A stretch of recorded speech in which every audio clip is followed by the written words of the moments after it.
Eu sou de Minas, nasci em Três Corações, tenho 26 anos, sou de 23 de 10 de 40.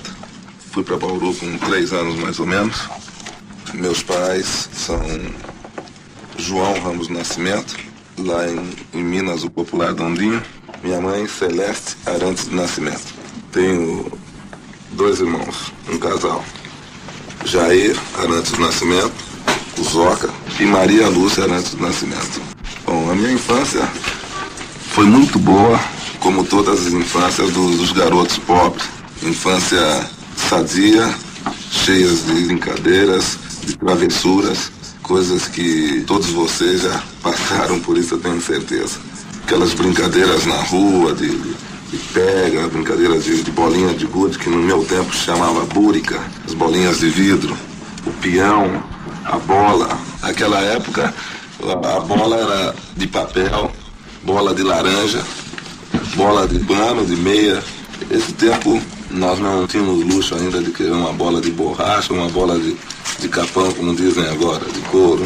A primeira vez que eu pus a chuteira foi com 10 ou 11 anos. Não tinha idade para jogar, mas conseguiram para mim jogar entre os infantos juvenis. E eu ganhei uma chuteira e joguei. Lá em Bauru também diziam que havia um turco numa rua que nós jogávamos bola, um turco que vendia fazendas lá, e que ele não sabia direito falar, e ele dizia: Lé, eu não quero que jogue a bola aqui, Lé, é pra jogar com o pé, Lé, ou com a mão, Lé, e ficou assim, sabe? Nada vem dizer exatamente por que saiu o apelido Pelé. Eu gostaria de saber também a origem exata. Na verdade, é o apelido que me deu fama, que me deu dinheiro, que me deu muitas alegrias. Tristeza também, mas foram bem menores. Eu me sinto muito satisfeito. Mas voltando ao futebol, a primeira vez que eu pus a chuteira foi um torneio que teve lá, um torneio de infantil. E esse dia a minha equipe foi a campeã. Eu fui artilheiro, se não me engano, do torneio. Então deram uma volta comigo nas costas, em volta do estádio, foi no campo do Baque esse jogo. E nessa volta começaram a jogar dinheiro. Não tenho certeza se foi 13 mil e pouco, eu não tenho certeza quanto que foi. Eu sei que eles iam apanhando o dinheiro, as notas, as moedas, e depois eu fui buscar na casa desse seu José. Esse seu José, ele era do time, e eu me lembro que ele até me deu uma bronca, porque eu fiquei da manhã do torneio até as 9 horas da noite, foi a hora que ele chegou na casa dele. Eu estava sentado na porta esperando o dinheiro, né? O meu pai era um dos meus filhos, porque ele era um jogador que tinha muito nome em Bauru. Sempre gostei do Vasco. Tinha simpatia assim pelo Vasco. Gostei do Flamengo também, porque a minha família sempre falava no Flamengo, mas o time de coração mesmo era o Vasco. Eu sempre fui moleque de rua. Todos os moleques eram de rua, mas eu acho que era o pior. Nós jogávamos uma rua, vocês já conhecem, as ruas antigamente, as janelas eram mais ou menos baixas, bem grandes. E geralmente, quando a gente terminava o jogo, 4 ou 5 casas ficavam sem vidro. E chegou uma certa época que os moradores não deixavam jogar mais. Quando eles viam a gente jogando, eles procuravam pegar a bola e acabavam com o jogo. Várias vezes meu pai foi chamado, o pai dos outros garotos, chamado aí a polícia para receber conselho, né? Mas não adiantava. Eu quebrei muita vidraça quando tinha essas caixas de marimbondo. Então nós íamos derrubar com estilingue. Estilingue a gente punha uma bolinha de vidro, coisa pequena, a preocupação era não quebrar a vidraça. Mas sempre, quer dizer, 2 acertavam no caixa, mas o resto acertava na vidraça. Eu sempre gostei de jogar futebol e gostaria de ser jogador de futebol, mas eu não esperava. O que eu esperava que pudesse ser era aviador. Tinha no Baque, atrás do campo do Baque, uma escola de treinadores. Os rapazes iam lá e às vezes eu ia junto. E me apaixonei por aquilo.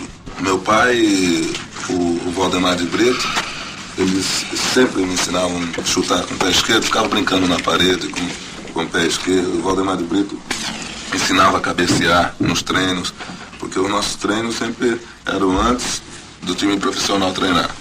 O Valdemar de Brito, bom, como eu estava dizendo, levou para treinar no Baquinho e teve o primeiro torneio juvenil, se não me engano, o infanto juvenil. Eu devia estar com 14 anos nessa época. Nós fomos campeões. Daí, de 13 até 15 anos e meio, nós éramos campeões de tudo que era torneio, todos os jogos que tinha, campeonato que teve em Bauru, nessa época, me lembro, o Baquinho ganhou todos e eu fui artilheiro de tudo também. O time foi lá, conversou com o Valdemar de Brito, foram falar com meu pai para me trazer para o Bangu. Eu era o mais novo e meu pai não queria deixar, acabei não vindo mesmo. Aí o Valdemar de Brito conversava com a Tchê e o Santos começou a jogar aquele bom futebol em 54. O Valdemar de Brito falou, vou ver se levo você pro Santos, que é um time que tem muitos garotos e vai ser bom para você lá. E veio, falou com o Atê, Jorge Cury, e o Atê foi para lá. Foi um ano depois que o time esteve lá. Eu estava com 15 anos. Eu fui morar no próprio Santos, essa época, depois do treino, tudo. Eu fui morar com o Vasconcelos. O Vasconcelos tinha um quarto no campo, o Doval tinha um quarto no campo, qual outro jogador? O Fiote. E quase não saía, dificilmente eu saía, eu chorava muito porque eu queria voltar. Uma vez eu cheguei até a arrumar minha vala e ia saindo de noite para vir embora, ia fugir da concentração. E o Sabuzinho, o rapaz que comprava as comidas, saladas, esse negócio tudo era parte dele. Só arroz, feijão, que era a Dona Maria que fazia, às vezes eu ia com ela. O Sabuzinho ia chegando, era umas 5 horas da madrugada, ele ia chegando com o pão, o negócio de café. Ele me viu saindo, ele falou, onde você vai? Você tá louco? Me trouxe para concentração novamente. Pelé, qual a sensação de fazer um gol? A sensação de fazer um gol é difícil de explicar, viu? Mas o pensamento imediato que você tem é fazer outro. Às vezes eu ficava mais satisfeito com certas jogadas que eu fazia no campo que propriamente com gols. E eu tinha muita sorte de fazer gols e às vezes alguns gols, se vocês me perguntarem, eu não sei explicar como que saiu. O Santos jogou em 58, se não me engano, 57, com o Juventus, no campo do Juventus. E o jogo estava difícil, o Juventus parece que ganhava de 1-0. E eu andei perdendo algumas bolas ali perto do gol, perto da área. E tinha uma parte da torcida ali que eu pegava na bola, me vaiava. Eu fazia uma jogada, me vaiava. E saiu um gol daquele lado, tive a sorte. E por coincidência, quando eu fiz o gol, eu saí correndo para aquele lado. Então eu cheguei no alambrado e comecei a dar soco na torcida para desabafo, né? Você tem consciência de que já fez na sua carreira muitos gols sem querer? Não, gol sem querer eu não me lembro ter feito nenhum. Já fiz às vezes gol sem esperar. Porque, às vezes, logo na saída do jogo, você pega a bola e chuta direto ao gol. Não, é porque geralmente os goleiros ficam assim conversando do lado. E inclusive na seleção contra a Suécia, agora na preparação, quase que eu faço um gol assim e tenho tentado. E sinceramente é o único gol ainda que eu tenho desejo de fazer na minha carreira. A única coisa que... Pelé, você já fez gol com a mão? Já fiz gol de toque de mão.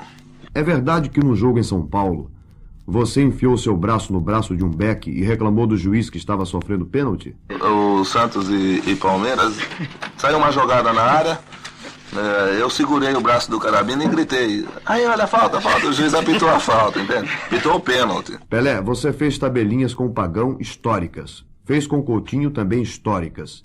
E as tabelinhas com as canelas dos adversários? Como é que é essa tabelinha? Jogadas que não tem jeito de sair. Tem 2 jogadores assim perto. Então a gente tem que procurar uma maneira de deslocar o adversário. Então eu chutava a bola contra o adversário. Eu tentava e várias vezes deu certo. E eu fui...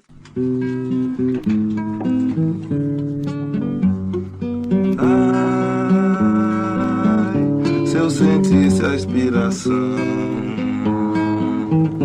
de fazer uma canção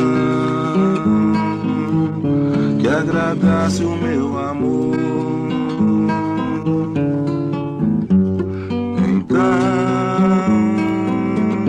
eu cantava bem baixinho, como um passarinho, pra alegrar seu coração. Daí ela não faria aquele bico feio na boca bonitinha que eu gosto e é só minha, que eu gosto e é só minha. dizendo das coisas boas e maravilhosas que Deus me permitiu passar aqui, junto ao convívio de todos esses jogadores que estiveram aqui e também dos que já morreram, que fizeram parte da minha vida. Ninguém, como vocês sabem, ninguém faz nada na vida sozinho.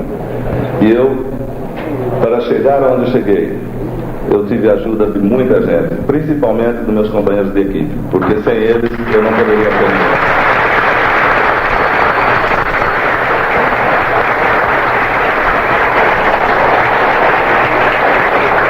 E por falar sobre a ajuda de alguém, para não ficar contando histórias de todos os jogadores, que seria muito engraçado, mas tomaria muito do seu tempo, um dia eu vou escrever o livro, se Deus quiser, e vou botar no livro.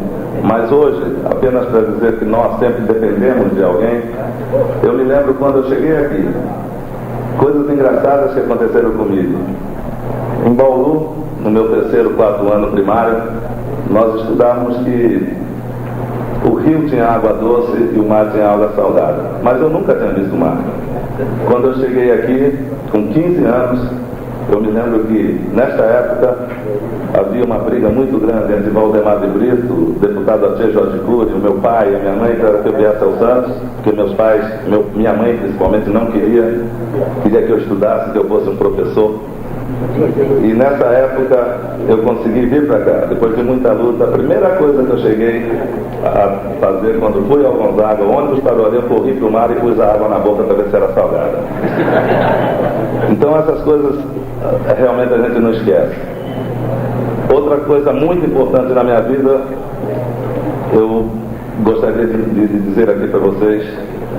Eu, depois de 2 meses aqui, já contratado pelo Santos, mas morria de saudade de Bauru, e um dia, pela manhã, eu ia fugindo, eu ia voltar para Bauru, e o nosso antigo massagista e secretário na época, Sabuzinho, que depois veio seu irmão, ele me proibiu de sair.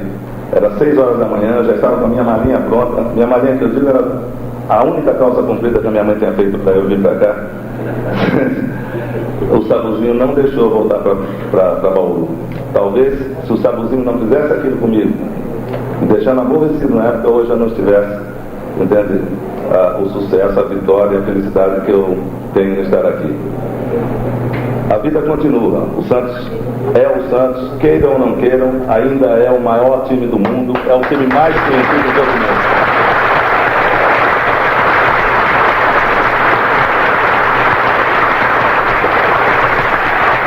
Eu me honro muito em poder ter sido parte dessa equipe, porque pode haver alguém mais santista, mais fanático no mundo. Pode haver alguém que seja, mas mais que eu não existe. Isso vocês podem ter certeza. E como a vida continua... O Pelé não pode ficar em terceiro em nada quando você vai fazer uma pesquisa envolvendo o passado, o presente e o futuro. Você pode perguntar, qual é que vai ser a maior personalidade nos próximos 30 anos? Vai ser o Pelé, porque ninguém vai nascer igual o Pelé, não tem mais jeito. Até o mundo acabar, não vai ter outro Pelé. Não vai ter nada parecido com o Pelé. O Pelé é a pessoa melhor dotada por Deus para a prática de uma determinada atividade esportiva, para uma determinada atividade profissional. Ninguém em qualquer área, desde que Deus inventou o mundo, ele não deu tanto talento com a pessoa só para praticar uma determinada coisa. O Leonardo da Vinci, que foi um gênio fantástico, maravilhoso, ganhou nota 9,99. O Pelé 10. O Michelangelo 9,99. O Pelé 10.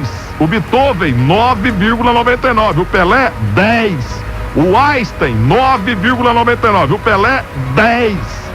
É claro que o cientista, ele é muito mais importante para a sociedade do que um simples jogador de futebol. Porque o futebol é a coisa mais importante dentre as menos importantes. Então, se você muda a pergunta, qual personalidade foi tão importante para a humanidade? Pelé vai ficar em 134º lugar. O Albert Sabin, ele fez para a humanidade 1 trilhão% a mais do que fez o Pelé. Mas para a prática específica de uma coisa, de uma atividade, ninguém foi tão perfeito quanto o Pelé. Então, quando você faz qualquer tipo de pesquisa de ontem, de hoje e de amanhã envolvendo atleta, não tem nada comparado com o Pelé. Qualquer pesquisa honesta que você fizer sem dirigir, perguntando a respeito de atleta, envolvendo os 1.500 anos para trás, os próximos 7 milhões de anos para frente, vai ganhar o Pelé. Porque nunca nasceu, não vai nascer e jamais nascerá algo tão perfeito quanto o Pelé para a prática esportiva determinada, específica de uma coisa chamada futebol.